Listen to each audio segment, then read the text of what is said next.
Ladies and gentlemen, we have a big boy here. We have a Universal Audio. You know Universal Audio is it? It's the biggest on the game of hardware, plugins and everything. You know, 1176, all the stuff that you like. You know, big boy. Anyway, ladies and gentlemen, your name is? Nathan. Nathan from? Nathan Eames from Universal Audio in the UK. I'm based in the right. UK. Nathan, I have some question. Why all the big boys on the market, for example, David Guetta, Rihanna, Snoop Dogg, the biggest studio in LA, they all use Universal Audio and they give up on hardware? Why?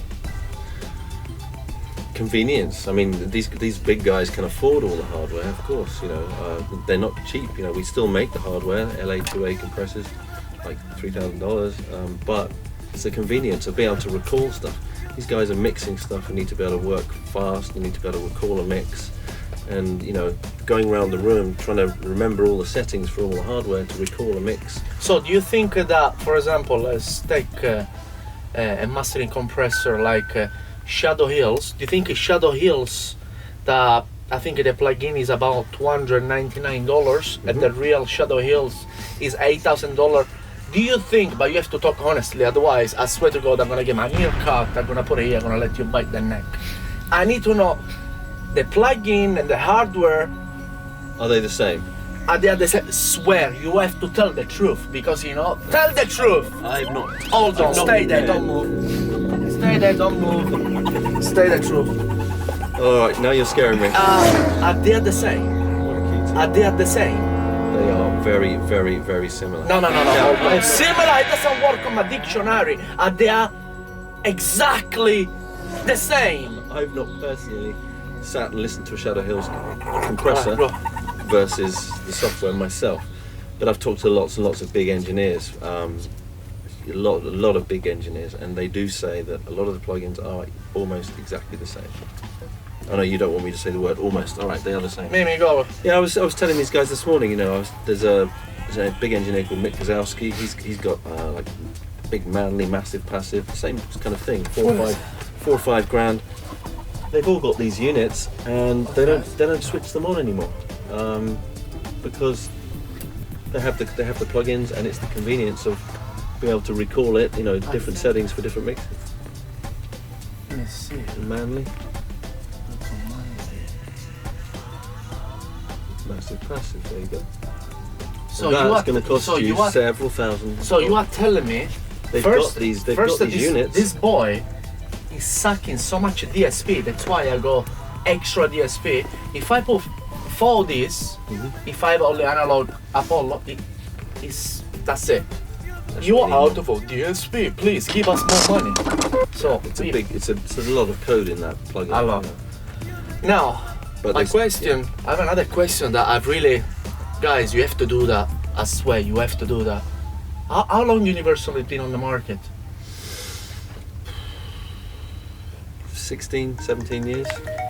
You never thought on 16 years to do a auto-tune, vocal correction? I mean, that the singer can be on the microphone, sing live directly, and automatically with pitch tune. Why don't do that? Watch this space. Did I say that? Here? You hear it here first? Oh my God. Don't tell anyone. Because Wave have done it. Yeah. Wave have done it.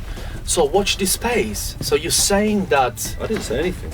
I just said this pitch control, maybe auto-tune, so the artists come into the studio, record. Oh, excuse me, can you just pull a pitch correction in the same time and sing?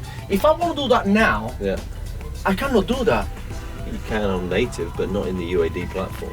I cannot do that, you know, because I think, I'm sure something's gonna already told me. So watch out for the space. So what does it mean, watch out for the space? Next question. Next question. On Universal Audio here, we have so many plug-in from everything. Precision bass compression. We have a Lexicon. Oh my God, I love this reverb. It's the best in the world. Yeah. Yeah, we have a Cambridge EQ. we have this digital V3, Teletronics LA, everything.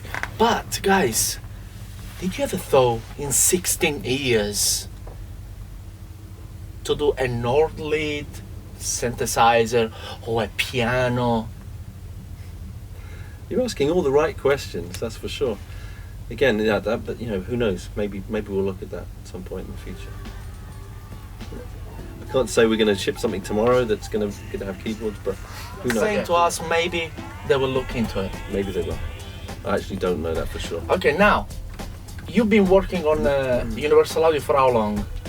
Not that long, only 10 months. 10 months, okay. And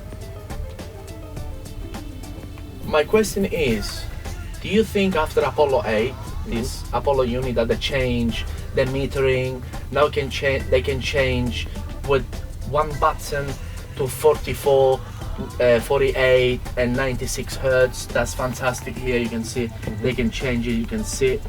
Then you go with this button, you can choose what you want to choose. I choose the mono one, and then here it's becoming mono.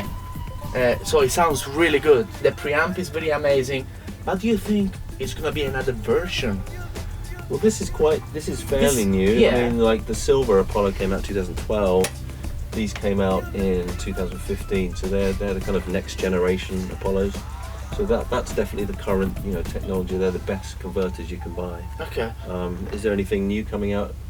Maybe in the future, but we're not going to just stand still. And then now my last question, we finish here, is for all the mixer over there, sound engineering, everywhere out there, do you think you can mix straight out of the box from Apollo 8? Like, can you make a professional sound that's gonna be a massive hit just straight with Apollo 8 and all the plugin?